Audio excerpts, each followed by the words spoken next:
অনেক মেয়েরা যারা বিবাহিত স্বামীরাই কে পরকীয়া করে তাদের উদ্দেশ্যে কি? পরকীয়া করে তাদের উদ্দেশ্যে এখন মনে করেন যে ঘরের বউ যদি ভালো না লাগে বা বউয়ের কোনো ব্যবহারে সে কষ্ট পেয়ে থাকে, আমার মনে হয় এক্ষেত্রেও হাজব্যান্ড পরকীয়ায় জড়ায় বা বউয়ের কোনো মেয়েদের ক্ষেত্রে বলতেছি। এখন সব কিছু মেয়েদের ছেলেদের ক্ষেত্রে বলেন, শুধু মেয়েদের দিকে দোষ দিবেন কেন?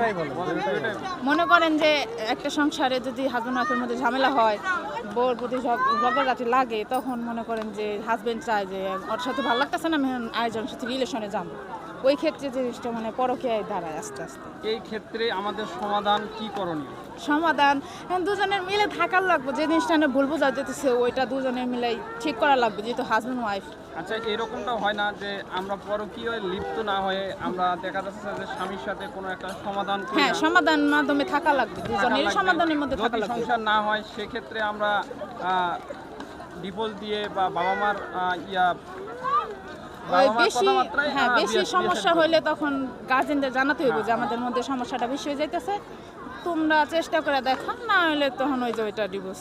উনি বলতিছে কোনটা যে পরকীয়া না কইরা, মনে করেন স্বামী আছে তাও পরকীয়া করে অন্য ছেলের সাথে, বা বউ আছে ছেলে অন্য মেয়ের সাথে পরকীয়া করে, হাজবেন্ডের সাথে মনে করেন যে মনের মিল না থাকে, তখন তো সে পরকীয়া করতে যাইবে।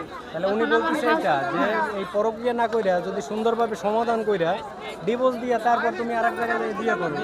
পরকীয়া করার এটা আপনাদের ক্ষেত্রে না, এটা আমাদের ক্ষেত্রেও বলা হবে যে তোমার যদি ভালোই না লাগে তুমি তারে ছাইরা দিয়ে অন্য জায়গায় সম্পর্ক করো, বিয়ে শাদী করো, থাকা অবস্থায় তো তারে কষ্ট দেওয়া যাবে না। আমার ক্ষেত্রে এটাই। এখন আমার জামাই আছে, এখন যদি অনেকটা ছেলে আমার প্রপোজ করে, আমি কি ওইটাই রাজি হবো না? আমার বাচ্চা আছে, আমার স্বামী আছে, আমি তাদের নিয়ে হ্যাপি আছি, তাদের নিয়ে থাকতেছি, আমি অন্যদিকে যাবো না।